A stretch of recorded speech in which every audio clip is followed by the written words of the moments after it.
Welcome students, welcome to AIR Gurukul. My name is Rohit Srivastava और इस session में हम लोग कैपेसिटेंस का क्विक रिवीजन शीट डिस्कस करेंगे। Okay, so let's begin the session. तो सबसे पहली बात, कैपेसिटेंस क्या होता है?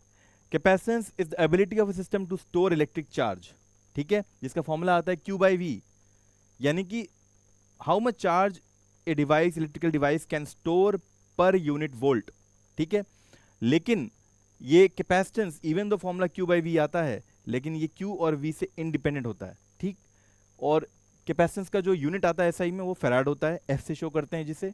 और इसी फॉर्मूले से जस्ट अगर तुम चेक करो तो कैपेसिटेंस सिंस Q/V है, तो कैपेसिटेंस का SI यूनिट ऐसे भी डिराइव किया जा सकता है। इसका कुलम्ब होता है चार्ज का और इसका वोल्ट होता है, राइट।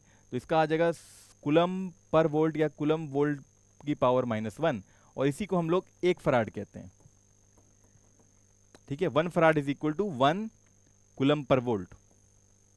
1 फराड की डेफिनेशन अगर पूछी जाए तो ऐसे डिफाइन की जा सकती है। अब स्फेरिकल कैपेसिटर का हम लोगों ने कैपेसिटेंस निकाला था, कितना आ रहा था? देखो, अगर एक स्फेरिकल कैपेसिटर है तो उसका रेडियस अगर R दिया हुआ है, ठीक है, उस पर कुछ चार्ज प्लस Q डिस्ट्रीब्यूटेड है थ्रू आउट इसके सर्कमफेरेंस पे, तो इसका पोटेंशियल कितना होगा? पोटेंशियल हमें पता है KQ/R होगा सरफेस पे। और अगर पोटेंशियल KQ/R होगा तो हम लोग कैपेसिटेंस अगर निकालने जाएंगे तो क्या फॉर्मूला लगाएंगे? C is equal to Q/V। Q charge है इस पे और पोटेंशियल इतना है, तो पोटेंशियल की जगह रख देते हैं KQ/R। क्या आ गया? Q से Q कैंसिल हो गया, R/K आ गया। और K की वैल्यू कितनी होती है? K की वैल्यू होती है 1/4πε0, राइट। तो ये K को जब यहाँ रखेंगे तो R/4 1/4πε0 जब करेंगे, R/1/4πε0, तो आ जाएगा 4πε0 into R। That is the capacitance of the spherical capacitor of radius R। तो कैपेसिटेंस आता है 4πε0R, जिससे ये मालूम चलता है कि कैपेसिटेंस जो है वो Q और V पे डिपेंड नहीं करता, वो रेडियस यानी कि डायमेंशन पे डिपेंड करता है, और एप्सिलॉन यानी कि परमिटिविटी ऑफ द मीडियम पे डिपेंड करता है, ठीक है। अच्छा, अब इसकी लिमिटेशंस क्या है स्फेरिकल कैपेसिटर के? सबसे बड़ा लिमिटेशन तो ये है कि इसका कैपेसिटेंस बहुत ही कम आता है, वेरी लो कैपेसिटेंस।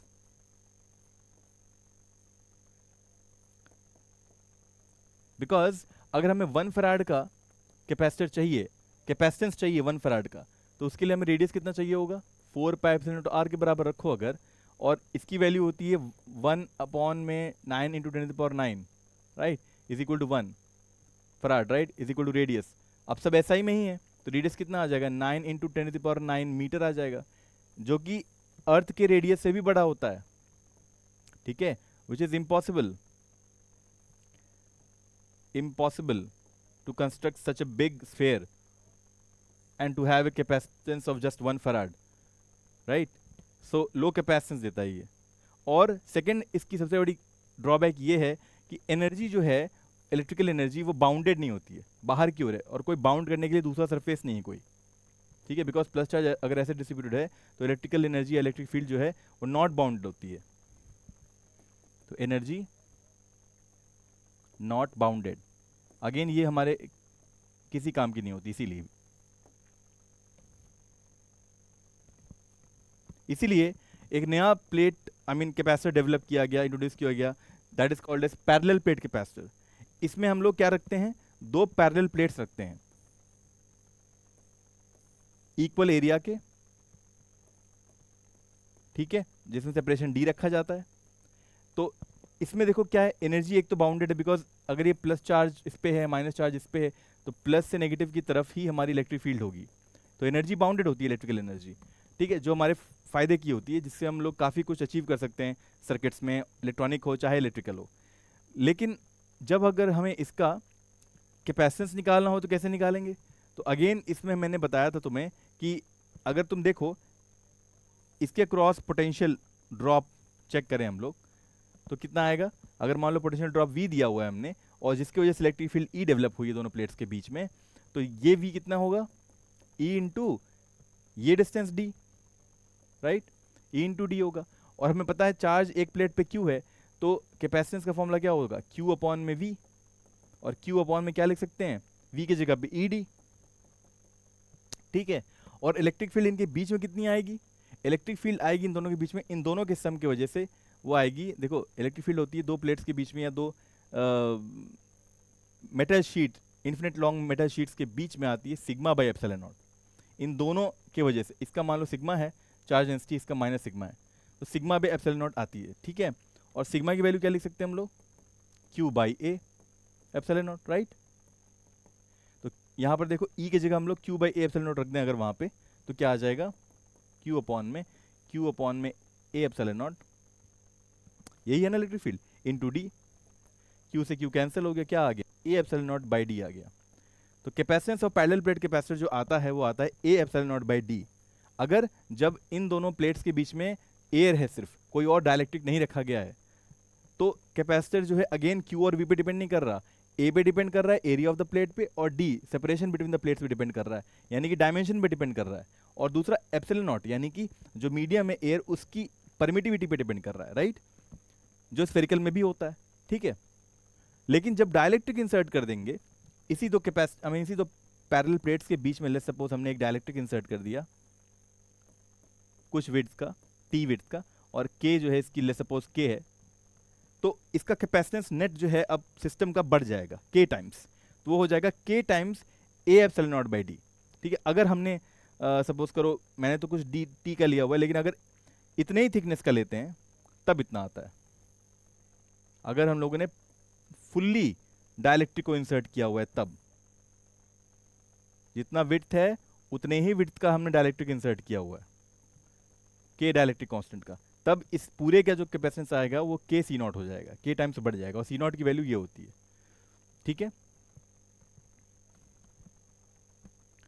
और कैपेसिटेंस तो हमें पता है के टाइम्स बढ़ गया, लेकिन what about electric field, electric field के टाइम्स घट जाती है, बिकॉज अगर हमने पहले देखा तो इलेक्ट्रिक फील्ड ई थी, राइट, लेकिन जब बीच में कुछ अवरोध आ गया, कुछ रुकावटें आ गई डायलेक्ट्रिक की वजह से, तो इलेक्ट्रिक फील्ड अब कम पास करेगी, राइट, उसकी स्ट्रेंथ जो हो जाएगी कम हो जाएगी, कितने टाइम्स, के टाइम्स, यानी ई नॉट बाई के हो जाता है, अगर इनिशियली ई नॉट है तो एयर में, तो इलेक्ट्रिक फील्ड जो है वो के टाइम्स घट जाती है।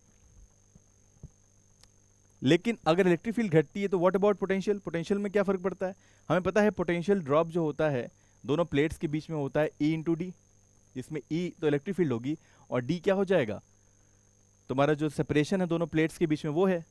अब इलेक्ट्रिक फील्ड को क्या हो गया है, electric field E not by के हो गया, राइट, पहले ई नॉट था, अब ई नॉट बाई के हो गया जब हमने डायलेक्ट्रिक इंट्रोड्यूस कर दिया है दोनों प्लेट्स के बीच में। तो ई नॉट बाई डी था, ई नॉट इंटू डी था जब इनिशियल पोटेंशियल था, तो नाउ पोटेंशियल कितना हो गया है, वी नॉट बाई के हो जाएगा ना। तो पोटेंशियल भी जो है वो के टाइम्स घट जाता है, it becomes V not by K, potential also decreases. अच्छा, अब अगर पूछा जाए इलेक्ट्रिक फील्ड बिटवीन प्लेट्स निकालने को तो कैसे निकालेंगे, तो फिर से बता दे रहा हूं, ये बहुत इंपॉर्टेंट पॉइंट है कि अगर यहाँ पर प्लस सिग्मा चार्ज है, यहाँ माइनस सिग्मा चार्ज डेंसिटी है, और इनका प्लेट एरिया ए है, इनके बीच में सेपरेशन डी है, तो अगर यहाँ पर हमें कोई इलेक्ट्रिक फील्ड निकालनी हो तो देखो यहाँ पर इलेक्ट्रिक फील्ड होगी एक तो इस प्लेट की वजह से राइट वर्ड डायरेक्शन में, बिकॉज अगर यहाँ पर कोई टेस्ट चार्ज रखेंगे क्यू नॉट तो वो राइट वर्ड मूव करना चाहेगा, रिपेल करेगा इस प्लेट से, तो उसकी वजह से इलेक्ट्रिक फील्ड कितनी आती थी, हम लोग गॉस लॉ लगा के निकालते थे, that comes out to be, इसको इवन नाम दे देते हैं इस प्लेट की वजह से, तो इवन आती थी सिग्मा अपॉन में 2 एप्सिलॉन नॉट, सिग्मा इसकी चार्ज डेंसिटी है। वैसे ही अगर एक और टेस्ट चार्ज यहाँ रखते हैं और माइनस सिग्मा की वजह से इस टेस्ट चार्ज पे इलेक्ट्रिक फील्ड देखते हैं तो वो भी राइट वर्ड ही होगी, उसको हमने E2 नाम दे दिया। तो E2 की वैल्यू भी जो आती थी वो इतनी आती थी, सिग्मा अपॉन 2 एप्सिलॉन नॉट। तो नेट इलेक्ट्रिक फील्ड कितनी हो जाएगी इस पर्टिकुलर टेस्ट चार्ज पे जो बीच में रखा हुआ है इन दोनों प्लेट्स के, वो हो जाएगी E1 plus E2, right word direction में ही, राइट, राइट वर्ड डायरेक्शन में। तो नेट कितना आ गया, इन दोनों को ऐड किया हमने तो आ गया sigma by 2 epsilon not into 2, because दोनों दो बार लिखे हुए हैं तो मल्टीप्लाई कर दिया 2 से, हेंस हमारा आंसर आ गया सिग्मा अपॉन एप्सिलॉन नॉट। तो जो इलेक्ट्रिक फील्ड हमने यहाँ रखी है सिग्मा बाई एप्सिलॉन नॉट, ये देखो सिग्मा बाई एप्सिलॉन नॉट वो कैसे रखी अब तुम्हें समझ में आया, ठीक है। इन दोनों प्लेट्स के बीच में जो इलेक्ट्रिक फील्ड है वो सिग्मा बाई एप्सिलॉन नॉट आती है कब, जब कोई डायलेक्ट्रिक इंट्रोड्यूस नहीं है, सिर्फ एयर है बीच में, तब, राइट। तो electric field between plates is sigma by epsilon not, जिसको हम लोग Q अपॉन में A एप्सिलॉन नॉट भी लिख सकते हैं, बिकॉज सिग्मा क्या चार्ज डेंसिटी है, तो चार्ज अपॉन में एरिया करेंगे प्लेट का तो हमें चार्ज डेंसिटी मिल जाएगी सिग्मा। अब की ऑब्जर्वेशंस पे ध्यान दो। सबसे पहला पॉइंट ये है कि अगर हम लोग एरिया बढ़ाएंगे तो क्या होगा। पैरेलल प्लेट कैपेसिटर के बीच में एक तो सेपरेशन डी है, इसका एरिया ए दिया हुआ है, और कैपेसिटेंस हमने निकाला कितना आ रहा है, A epsilon naught by D आ रहा है। तो अगर हम लोग एरिया बढ़ाएंगे तो न्यूमरेटर बढ़ेगा, hence capacitance will increase area बढ़ाने पे। तो वही लिखा हुआ है, इंक्रीजिंग एरिया सी इंक्रीजेस, इंक्रीजिंग डिस्टेंस, डिस्टेंस बढ़ाएंगे डी बढ़ेगा तो सी घटेगा, दैट डिक्रीजेस सी। जब डायलेक्ट्रिक इंसर्ट करेंगे तो कैपेसिटेंस बढ़ेगा, बिकॉज के टाइम्स हो जाता है, के सी नॉट हो जाता है, राइट। तो इस केस में डायलेक्ट्रिक इंसर्ट करने पे सी इंक्रीज करेगा। और capacitance depends on geometry not on charge end voltage, ये मैं बता चुका हूं, बिकॉज इसमें भी देखो फॉर्मूले में ए और डी पे डिपेंड कर रहा है कैपेसिटेंस, यानी कि डायमेंशन पे, और एप्सिलॉन नॉट यानी परमिटिविटी पे डिपेंड कर रहा है, लेकिन चार्ज और वोल्टेज पे डिपेंड नहीं कर रहा। ओके। और पैरेलल प्लेट कैपेसिटर की सबसे बड़ी खूबी क्या होती है, इसका कैपेसिटेंस हाई होता है पहले तो, compare to spherical one much better होता है ये। दूसरा कि इसके बीच में एनर्जी बाउंडेड होती है, ठीक है, जो काफी यूजफुल है हमारे लिए। इसीलिए इंडस्ट्रीज में कोई भी सर्किट हो, चाहे इलेक्ट्रिकल हो इलेक्ट्रॉनिक्स हो, हम लोग पैरेलल प्लेट कैपेसिटर ही यूज करते हैं।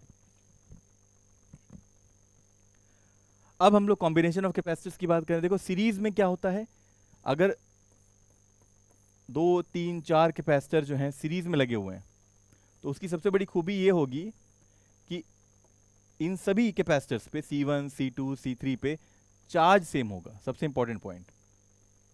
और ऐसे भी समझ सकते हो कि अगर ये प्लस पोलैरिटी से कनेक्टेड ये वाला प्लेट, तो इस प्लेट पे प्लस क्यू होगा और इस पे माइनस क्यू होगा, ठीक है। यहाँ माइनस है ना ये वाला पोलैरिटी, तो इस पे माइनस क्यू होगा तो इस पे प्लस क्यू होगा। उसी तरीके से इस पे माइनस क्यू होगा और इस पे प्लस क्यू होगा। इस तरह से चार्ज डिस्ट्रीब्यूशन होता है प्लेट्स में जब वो इक्वल डिस्ट्रीब्यूटेड होते हैं तो, ठीक है। तो सी इक्विवेलेंट कितना आता है कॉम्बिनेशन में, कॉम्बिनेशन में सी इक्विवेलेंट आता है, ऐसे निकालते हैं C equivalent, 1/C equivalent in series comes out to be 1/C1 plus 1/C2 plus 1/C3, ठीक है। और वोल्टेज डिवाइड हो जाता है कैपेसिटर्स के क्रॉस, वोल्टेज पहले के क्रॉस V1 होगा, दूसरे के क्रॉस V2 होगा और तीसरे के क्रॉस V3 होगा, अलग अलग होंगे, और इन तीनों का सम ही V के बराबर होगा, V1 plus V2 plus V3, ठीक है। तो इन दो फॉर्मुलेस को ध्यान में रखना, और इस कॉन्सेप्ट को ध्यान में रखना कि चार्ज जो है वो कांस्टेंट रहता है, आई मीन सेम रहता है सीरीज में, और पोटेंशियल जो होता है वो डिवाइड हो जाता है, स्प्लिट कर जाता है कैपेसिटर्स के क्रॉस। वही जब हम पैरेलल का केस डिस्कस करेंगे तो पैरेलल में क्या होगा, पैरेलल में अगर कैपेसिटर्स लगे हुए हैं